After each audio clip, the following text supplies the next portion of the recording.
Olá, meus irmãos, que Deus te abençoe, seja bem-vindo aqui a mais uma aula. Hoje vamos dar continuidade aqui a esse módulo de aliança de sangue e hoje nós vamos falar aqui a aliança como corte e disposição. Nós vamos usar muito duas palavrinhas, a palavrinha berite e diateque. A primeira sendo no hebraico e a segunda no grego. Vamos falar um pouco sobre isso, mas aqui no texto de Mateus, capítulo 26, no versículo 28, a Bíblia diz assim: porque isto é o meu sangue, o sangue da nova aliança, derramado em favor de muitos, para a remissão de pecados. Às vezes, quando nós lemos alguns versículos, ou às vezes alguns textos, algumas palavras, elas são chaves para aquele texto ou para aquele versículo, mas às vezes passa batido. E passa batido justamente porque o nosso conhecimento é raso a respeito do assunto. Quando nós falamos de aliança, a palavra aliança, como nós falamos nas últimas aulas, ela vai ser revelada em toda a palavra de Deus como aquela palavra que ela define a revelação bíblica. E quando nós olhamos para a Bíblia, a palavra aliança, ela é definida na palavra de Deus, na Bíblia, pelo custo que ela tem. Você vai perceber que todas as vezes que a palavra aliança ela aparece, ou todas as vezes que aparece essa palavra na Bíblia, ela não vem apenas como uma revelação isolada. Ela traz consigo, em meio a essa aliança, seja a própria palavra aliança ou o contexto pelo qual ela é aplicada, envolve sacrifício. Ou seja, é uma palavra que custa. Até nós entendermos realmente o que é aliança, nós precisamos discorrer e percorrer pela palavra de Deus, do Antigo até o Novo Testamento, entendendo que essa palavra ela vai nortear toda a revelação de Deus. Essa aula nós vamos entender como que a própria Bíblia vai definir essa palavra, porque é a partir da palavra de Deus e ali no primeiro cenário onde essa palavra aparece, é que nós vamos compreender plenamente o que significa uma aliança. Quando Deus fala de aliança, e quando a palavra de Deus fala de aliança, essa palavra ela não é neutra, ela não aparece de forma isolada. Ela carrega um peso. E que peso é esse? Como nós falamos, ela traz consigo um custo.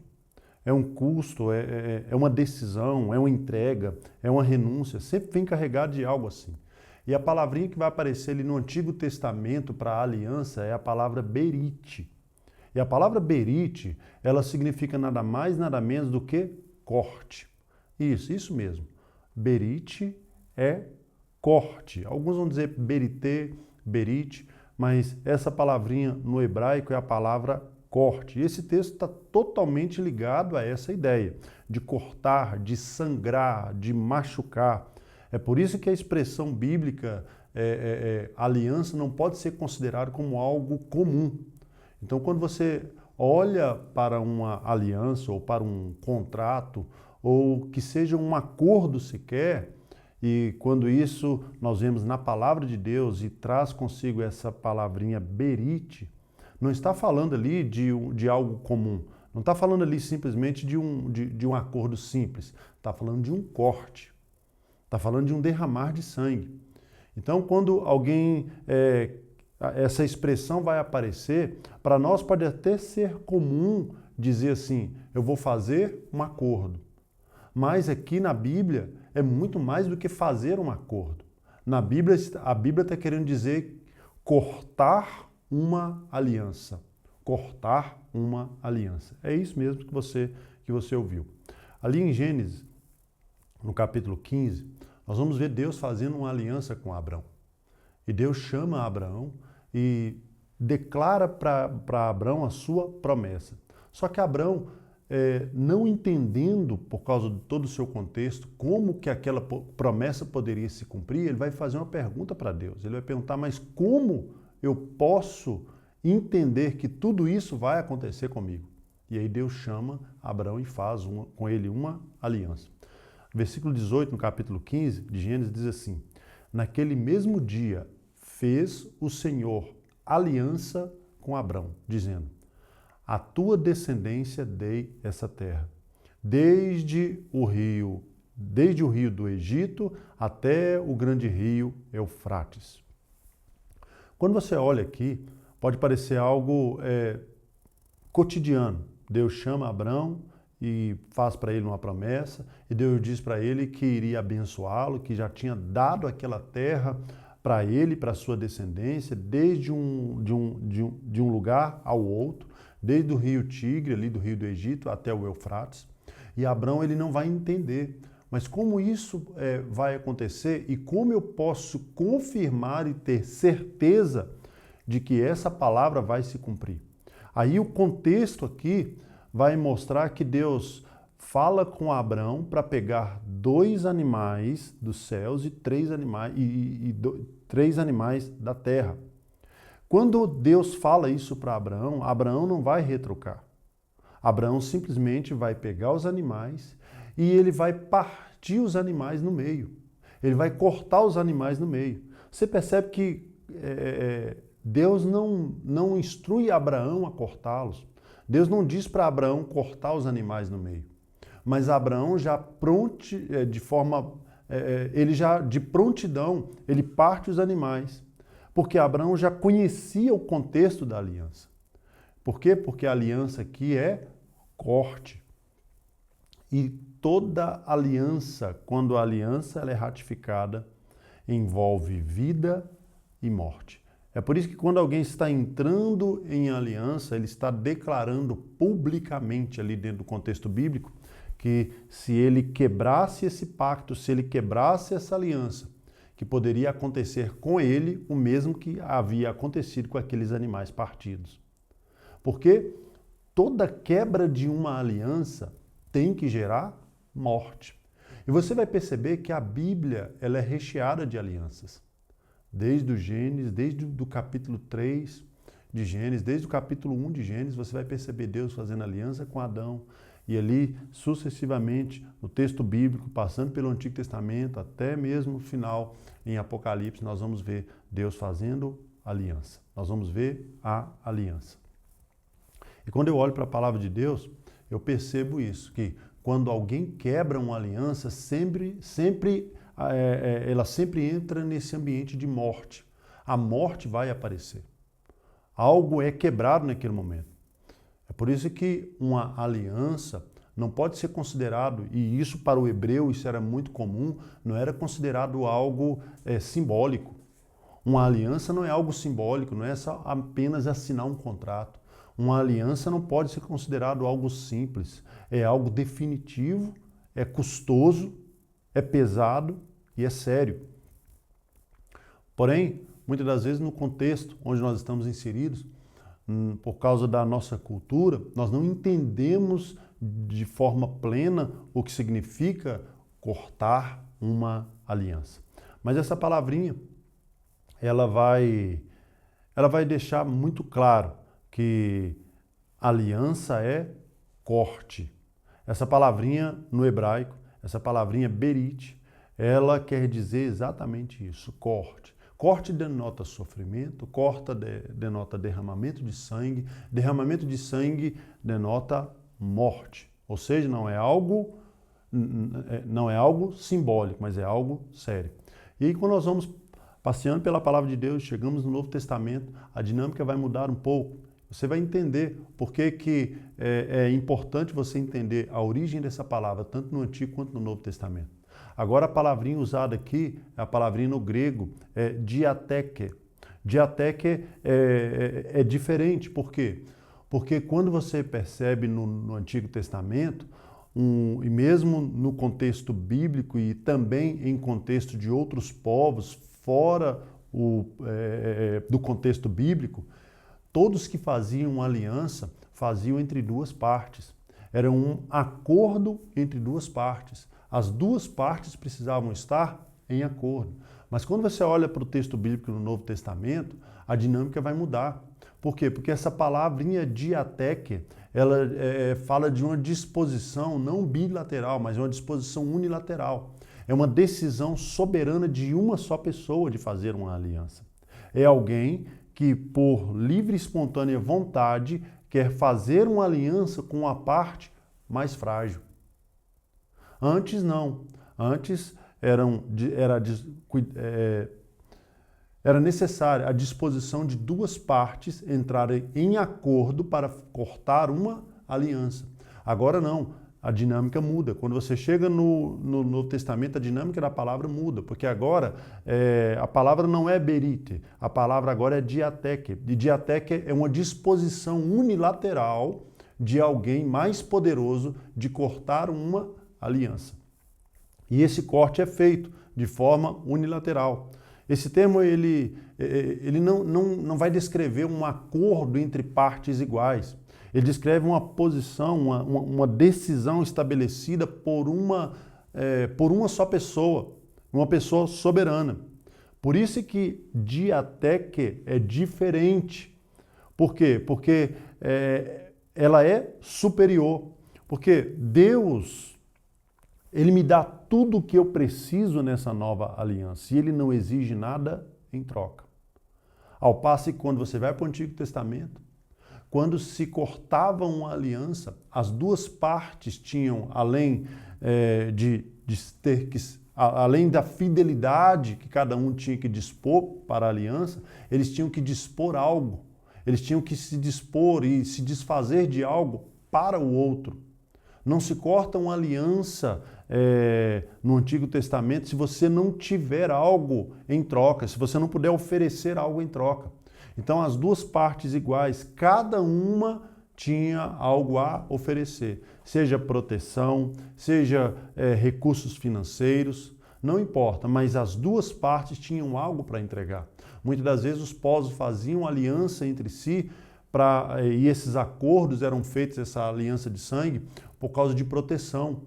Porque as duas tribos se unindo em aliança, quando viesse uma outra tribo contra uma dessas tribos que estavam em aliança, a tribo que fez uma aliança com ele precisaria entrar na mesma guerra por causa da aliança. Eram interesses iguais. Mas agora a palavra de diateque é diferente no Novo Testamento. Por quê? Porque agora Deus, ele corta uma aliança e no versículo que nós lemos aqui, Jesus disse, é uma nova aliança. E essa aliança agora, Deus me dá tudo e ele não exige nada em troca, a não ser a fé. Quem define os termos é apenas uma parte. A outra parte só vai receber. Romanos capítulo 11, versículo 27, diz assim: esta é a minha aliança com eles, quando eu lhes tirar os seus pecados. Isso é fundamental para entender a nova aliança. Por quê? Porque vai mostrar com clareza que Jesus não está negociando. Ele vem pela sua graça e pelo seu amor e ele, de forma voluntária, ele decide cortar uma aliança. E essa aliança traz benefícios a uma parte. Mesmo que a parte que escolhe e que define os termos, mesmo que ela sofra, mesmo assim, ela não retira da outra parte os seus direitos. E quem define os direitos é justamente essa parte mais forte. Não nasce de um acordo. Não são duas partes entrando em acordo. É Deus quem define os termos, é Ele quem faz uma aliança. Envolve um compromisso irrevogável. E esse compromisso é um compromisso de sangue. Apesar da mudança do termo aí, do Antigo para o Novo Testamento, o princípio do sangue permanece. O princípio do derramamento de sangue permanece. Isso é comum entre as duas alianças. Você vai perceber lá em Êxodo, no capítulo 24, versículo 8, um exemplo bem interessante. Diz assim: então tomou Moisés aquele sangue e o aspergiu sobre o povo e disse: eis aqui o sangue da aliança que o Senhor fez convosco a respeito de todas essas palavras. Ou seja, Deus havia declarado sobre o povo, Deus havia trago a sua promessa sobre o povo. E aquilo que vai ratificar, o que vai confirmar aquela promessa é justamente o derramamento de sangue.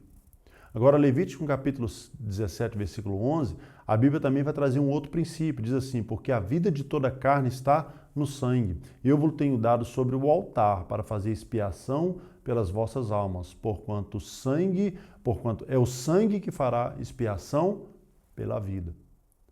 Você percebe que Deus faz a promessa ali em Êxodo 24 e através do sangue toda a palavra ela é confirmada. Quando você olha ali no capítulo 17 de Levítico, a Bíblia está dizendo assim que o sangue será dado sobre o altar para a expiação das vossas almas. O princípio do derramamento de sangue para a remissão dos pecados é o mesmo que foi usado no Antigo Testamento, é o mesmo princípio que vai ser usado no Novo Testamento. Por quê? Porque o derramamento de sangue aqui não é algo simples. Não existe nenhum tipo de aliança que é válida diante de Deus sem sangue. É por isso que, tanto no Antigo quanto no Novo Testamento, você vai perceber o sacrifício. Deus une o Antigo e o Novo Testamento no mesmo princípio. Qual que é ele? Derramamento de sangue. Derramamento de sangue. Deus traz a sua promessa. Deus traz a sua promessa e derrama sangue. Claro que no Antigo Testamento é apenas um apontamento para uma aliança que seria firmada no Novo Testamento, uma aliança eterna. Olha só o que diz Êxodo 19, versículo 5. Agora, pois, se diligentemente ouvides a minha voz e guardares a minha aliança, então sereis a minha propriedade particular dentre todos os povos. Ou seja, é a aliança e a fidelidade a essa aliança que faz com que o povo de Deus seja o seu povo particular. Deus diz assim, se vocês se manterem fiéis a essa aliança, ouvides a minha voz e guardares a minha aliança. Porém, o povo, ele não se manteve fiel. E aí Jeremias, no capítulo 31, como nós lemos na última aula, a Bíblia fala assim que Deus chegaria um dia que Deus faria uma nova aliança com a casa de Israel. E ele não faria uma aliança de acordo com os termos da antiga aliança. Mas na nova aliança, Deus colocaria a sua lei no coração do povo e escreveria a sua lei no seu interior. E esse povo seria o seu povo e esse Deus seria o seu Deus. Porque sempre foi esse o desejo de Deus. Deus não está aqui apenas exigindo fidelidade na nova aliança. Deus, na nova aliança, ele vai produzir essa própria fidelidade. Ele vai produzir a fidelidade. Ele diz, olha, eu porei a minha aliança. Eu porei a minha lei no seu interior. Ele diz, eu a escreverei no seu coração. Enquanto lá em Êxodo 19, você vai perceber que a responsabilidade estava também sobre o povo. Olha, se diligentemente ouvides a minha voz e guardares a minha aliança, então sereis a minha propriedade particular. Porém, o apóstolo Paulo vai dizer que era impossível guardar a lei. Apenas um foi fiel em toda a lei, que foi Cristo. E aí, quando eu olho para a palavra de Deus, eu percebo que nessa nova aliança a dinâmica muda, mas Deus produz fidelidade. O homem não executa a aliança, o homem só vai responder a essa aliança. E aí, no primeiro versículo que nós lemos, você percebe que Jesus declara que o seu sangue, o sangue dele, é o sangue que sela essa nova aliança. E aqui que está o centro dessa aula, porque ele diz assim, olha, porque este é o meu sangue, o sangue da nova aliança. Ou seja, ele está dizendo, esse é o sangue que eu vou derramar.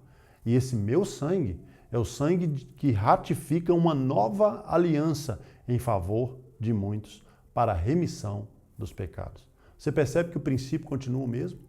Lá atrás, quando o sangue era derramado, era como se o pecado do povo estivesse sendo coberto. O pecado não era extinto, o pecado não era extinguido, mas o pecado era coberto. Então Deus olhava para o sangue e Deus via o sangue e aceitava o sacrifício. Agora, o princípio é o mesmo.